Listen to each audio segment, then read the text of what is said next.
दुश्मन की औकात नहीं, ये अपनों की गद्दारी है। पुलवामा हमले के दोषी काट रहे फरारी हैं और न्याय मांगते हैं वो गले से उतरते हुए मंगलसूत्र।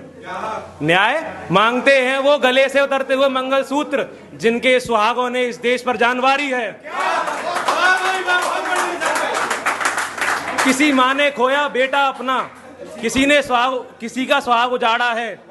बिलखते हुए बच्चों की गूंज रही किलकारी है। पापा वापस लौट आओ, अब छुट्टी हमारी है।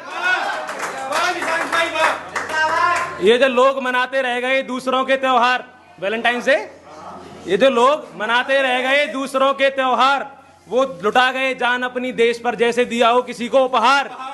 न्याय की आवाज को दबाने बैठे कितने व्यापारी हैं। न्याय की आवाज को दबाने बैठे कितने व्यापारी हैं। भूल न जाना उन वीर सपूतों को जिन्होंने इस देश पर अपनी जान वारी है।